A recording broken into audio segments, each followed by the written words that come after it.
Hello, जानकीज किचनमध्ये आपले खूप खूप स्वागत आहे. आज आपण ज्वारीच्या पिठाचा खमंग उपमा करणार आहोत. आपण आपल्या आहारात रोज तृणधान्याचा सातत्याने उपयोगच करत असतो आणि उदाहरणार्थ गहू, ज्वारी, बाजरी, मका इत्यादी. आज आपण पारंपरिक व पौष्टिक असा ज्वारीचा पिठाचा उपमा करणार आहोत. तर त्यासाठी आपण साहित्य घेतले. ज्वारीचं पीठ एक वाटी घेतलेलं आहे. कोथिंबीर घेतलेली आहे. त्याला आपण हे फरसाण घेतलेलं आहे. याला थोडंसं ओलं खोबरं घेतलेलं आहे. आपण थोडा कढीपत्ता घेतला. शेंगदाणे भाजून पांढरे करून घेतलेले आहेत. आपण हे एक दोन छोटे छोटे कांदे चिरून घेतलेले आहेत. आपण थोडंसं काढून ठेवणार आहोत हा कांदा. आणि टोमॅटो 2 घेतलेत. त्याच्यातलं पण टोमॅटो थोडं काढून ठेवणार आहोत. हे डाळवं थोडंसं आपण घेतलेलं आहे. तर आता आपण यासोबतच आपण तिखट, मीठ, हळद, तेल वगैरे, तेल, मोहरी, जिरं घेतलेलं आहेच आहे. हे ज्वारीचं पीठ आता आपण भाजून घेणार आहोत. गॅस चालू केला आहे आणि पॅनमध्ये आपण ज्वारीचं पीठ एक वाटीभर टाकलेलं आहे. हे छान आपल्याला तांबूस कलरवर भाजून घ्यायचं. कुणी कुणी तेल जरी तुम्ही टाकून भाजून घेतलं तरी चालतं, पण मी तेल टाकत नाही.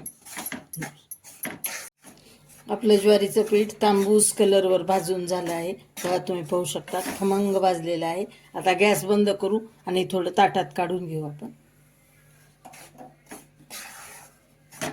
आपण पीठ काढून घेतलेलं आहे. या ताटामध्ये काय छान सुवास येत आहे पिठाचा. बघा किती छान कलर आलेला आहे. आणि तेल ठेवले पॅनमध्ये. गॅस चालू करून आता आपण मोहरी छान खमंग फोडणी करून घ्यायची. आपल्याला तेल तापू द्यायचं. आपलं तेल तापलेलं आहे. 2-3 मोहऱ्या टाकून पाहिल्या.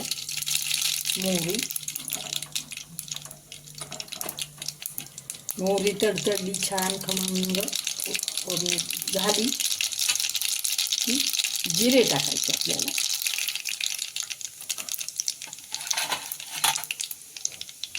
जिरे झाले की टाकू थोडासा कांदा. थोडा काढून घेऊ टाकू.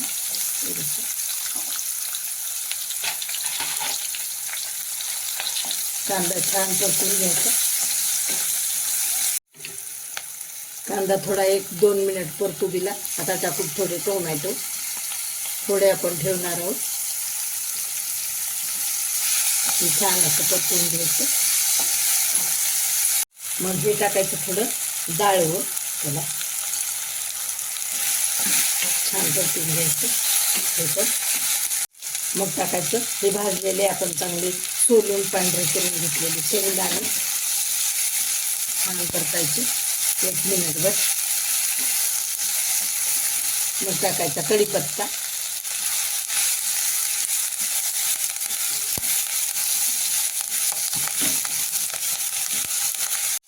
मग टाकायची कोथिंबीर.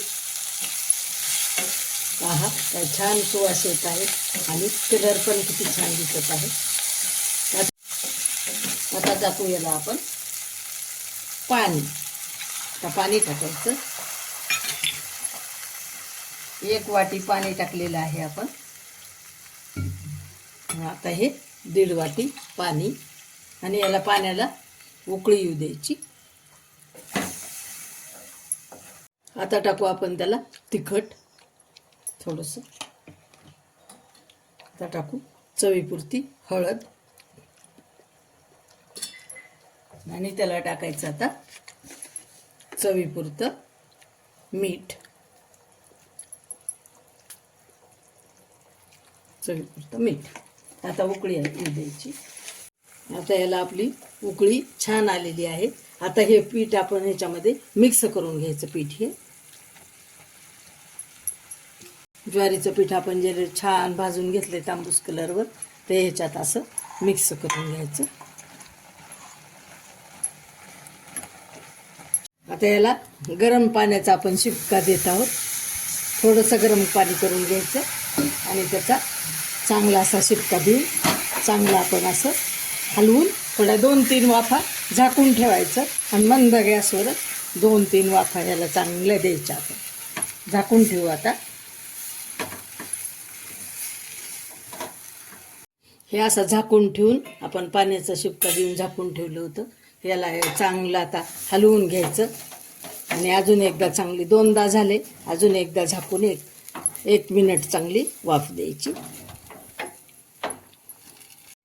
आपला उपमा तयार झालेला आहे. आता गॅस बंद करून टाकू आपण आणि काढून घेऊ आपण कशामध्ये तरी. हा आपला उपमा तयार झालेला आहे. अशा प्रकारे आपला उपमा ज्वारीच्या पिठाचा उपमा आपला खाण्यासाठी तयार आहे. बघा तुम्ही पाहू शकता किती सुंदर झालेला आहे. आणि हा उपमा ना आपण गरम गरमच खायचा, थंड झाल्यावर एवढा चांगला लागत नाही. कोमट कोमट तरी झाल्यावर खायचा, कोमट तरी. जास्त गरम गरम खात नाहीत आपण कधीच, पण थोडं कोमट झालं की खायचं. याच्यावर टाकू फरसाण. हे पोह्याचंच फरसाण आहे माझं.